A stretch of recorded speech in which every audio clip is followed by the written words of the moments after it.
तुम्हारी करुणा कृपा की कोर सुहानी उतनी की जितनी धूली धरती खुले नभ की शारदिया भोर। तुम्हारी करुणा की जैसे विगत वर्षा शरद के निर्मल सरोवर में व्यहसते हुए सरसिज पुंज का मकरंद। तुम्हारी करुणा के जिसका तनिक सा संस्पर्श पाकर हो उठे हैं आज ये जीवंत मेरे छंद। तुम्हारी करुणा शिथिल वात्सल्य शीतल छाह में छिन भर दुबक कर शांति पाता है। जगत की ज्वाल में झुलसा हुआ यह मन थका हारा। तुम्हारी करुणा कि छिन यदि आंख मूंदूं ले तुम्हारे रूप की झांकी विभासित बिलसती है प्राण की अंतः सलिल धारा। अब मुझे क्या भय कि अंतः सलिल में मेरी दरी हे सदैव पाएगी किसी दिन तो तुम्हारा छोर। तुम्हारी करुणा कृपा की कोर सुहानी उतनी की जितनी धूली धरती खुले नभ की शारदिया भोर।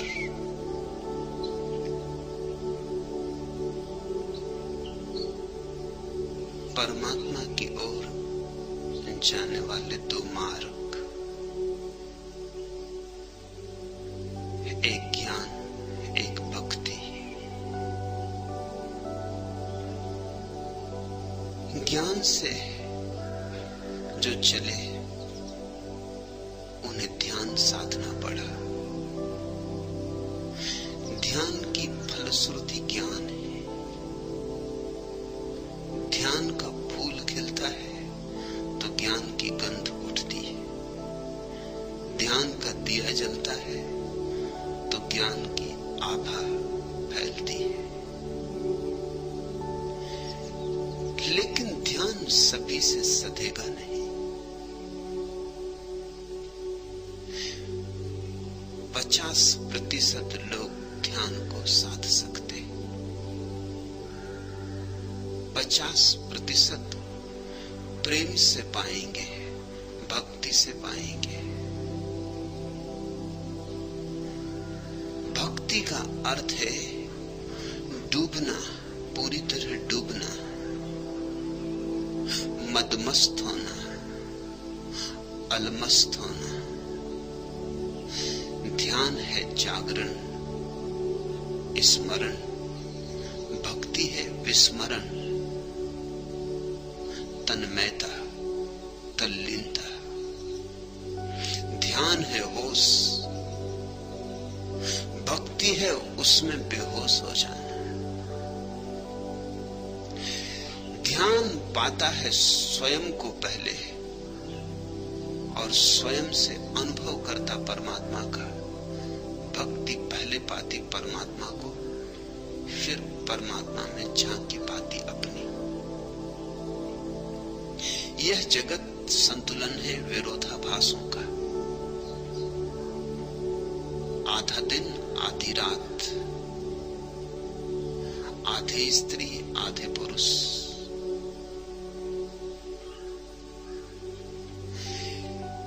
एक संतुलन है विरोधों में। वही संतुलन इस जगत का शाश्वत नियम है। उसी को बुद्ध कह रहे हैं एस धम्मो सनातनो। यही है शाश्वत नियम कि यह जगत विरोध से निर्मित है। वृक्ष आकाश की तरफ उठता है तो साथ ही साथ उसे पाताल की तरफ अपनी जड़ें भेजनी होती। जितना ऊपर जाए उतना नीचे भी जाना होता।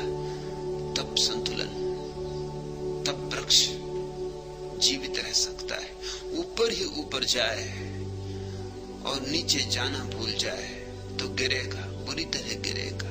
नीचे ही नीचे जाए, ऊपर जानना भूल जाए तो जाने का कोई प्रयोजन नहीं, कोई अर्थ नहीं। विरोधों में विरोध नहीं है, वरन एक संगीत है। परम विरोध है ज्ञान और भक्ति का। और इस सत्य को ठीक से समझ लेना चाहिए कि तुम्हारी रुचि क्या है।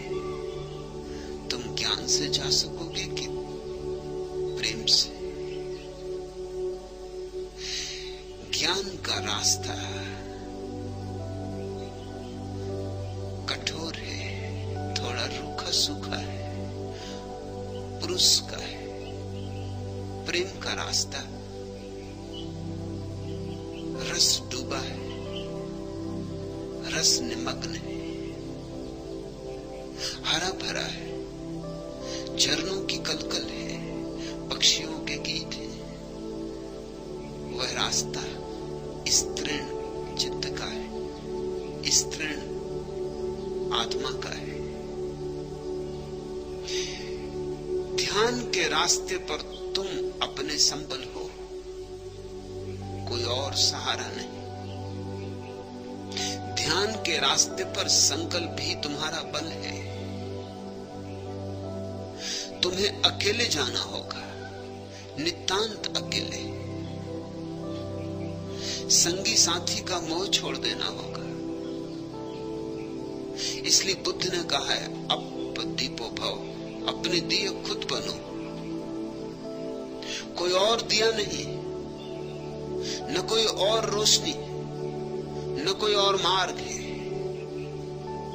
ध्यान के रास्ते पर एकाकी है खोज,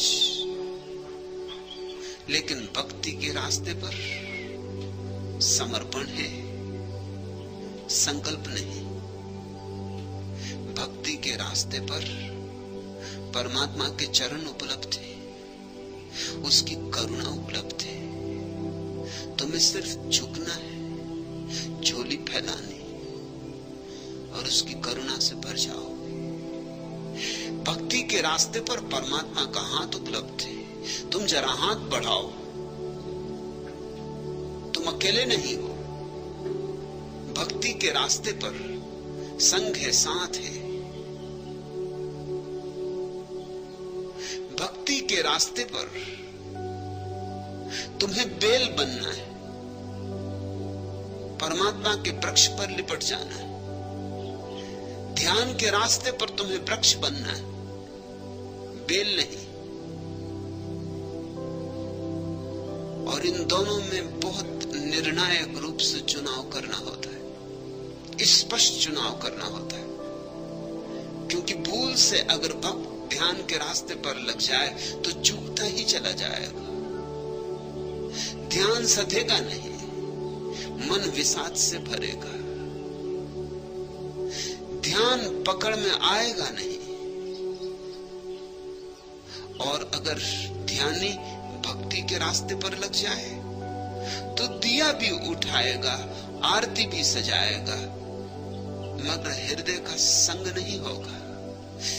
गीत भी गाएगा मगर प्राण न गुनगुनाएंगे, ओंठ ही दोहराएंगे। धूप दीप सजा लेगा, अर्चना पूजा का थाल सजा लेगा, लेकिन बस औपचारिकता होगी। प्राणों का नृत्य, आत्मा की लीनता संभव नहीं होगी। सब थोथा थोथा होगा। भक्त अगर ध्यानी बन जाए तो सब बोझ पहाड़ जैसा बोझ, और फलश्रुति कुछ भी नहीं। और ध्यानी अगर भक्त बन जाए तो सिर्फ औपचारिकता, पाखंड, सब ऊपर ऊपर, प्राण अछूते, आत्मा भीगेगी नहीं, आंसू बहेंगे नहीं, पैर नाचेंगे नहीं। हां, कोशिश करोगे तो एक तरह का व्यायाम हो जाएगा, नृत्य नहीं। और कोशिश करोगे तो आंखों से पानी भी गिरेगा, लेकिन पानी और आंसुओं में भेद है। कोशिश करोगे जाएगा, लेकिन ढोंग से कोई क्रांति नहीं होती। और इस जगत में सबसे बड़ा दुर्भाग्य यही है कि संयोग के कारण लोगों ने धर्म चुन लिए। कोई हिंदू घर में पैदा हुआ है, कोई जैन घर में पैदा हुआ है, तो जो जैन घर में पैदा हुआ है वो बस ध्यान की बातें करता रहता है, चाहे मौलिक रूप से उसकी क्षमता भक्ति की हो। और कोई अगर कृष्ण के संप्रदाय में पैदा हुआ है तो भक्ति की बातें करता रहता है, चाहे क्षमता उसकी ध्यान की हो। पलटू का संसार भक्त का संसार है, यह पहली बात ख्याल में रख लेना। इसलिए पलटू भक्त की भाषा बोल रहे हैं। भक्त की भाषा में पहला सूत्र है परमात्मा की करुणा। अपने किए कुछ नहीं होता, होता है उसके किए। हम तो बाधा न डालें तो बस, हम पर हमारी इतनी कृपा काफी कि हम बाधा न डालें, कि हम आड़े ना आए, अपने और परमात्मा के बीच में अवरोध न बने, छोड़ दें सब उसकी मर्जी पर। तुम्हारी करुणा कृपा की कोर सुहानी उतनी की जितनी, धूली धरती खुले नभ की सार दिया भोर। तुम्हारी करुणा के जैसे विगत वर्षा शरद के निर्मल सरोवर में व्यहसते हुए सरसिज पुंज का मकरंद। तुम्हारी करुणा की जिसका तनिक सा संस्पर्श पाकर हो उठे हैं आज ये जीवंत मेरे छंद। तुम्हारी करुणा शिथिल वात्सल्य शीतल छाया में छिन भर दुबक कर शांति पाता है। जगत की ज्वाल में झुलसा हुआ यह मन थका हारा। तुम्हारी करुणा की छिन यदि आंख मूंदूं, ले तुम्हारे रूप की झांकी विभासित, विलसती है प्राण की अंता सलिल धारा। अब मुझे क्या भय कि अंता सलिल में मेरी तरी हे सदैव पाएगी किसी दिन तो तुम्हारा छोर। तुम्हारी करुणा कृपा की कोर सुहानी उतनी की जितनी धूली धरती खुले नभ की सार दिया भोर। भक्त को चिंता नहीं है, एक बार छोड़ दी अपनी नाव उसके सागर में, उसके भरोसे माझी है वह। एक बार छोड़ दी उसकी मर्जी पर नाव तूफानों में, फिर कोई चिंता नहीं। किनारा मिले कि ना मिले, जिसने उसके सहारे सब छोड़ दिया उसे किनारा मिल ही गया, उसका सहारा किनारा है। फिर नाव बचे कि डूबे भेद नहीं पड़ता। उसकी मर्जी पर जिसने छोड़ दिया वो डूब के भी किनारे को पा लेता है, मझधार में भी किनारा बन जाता है।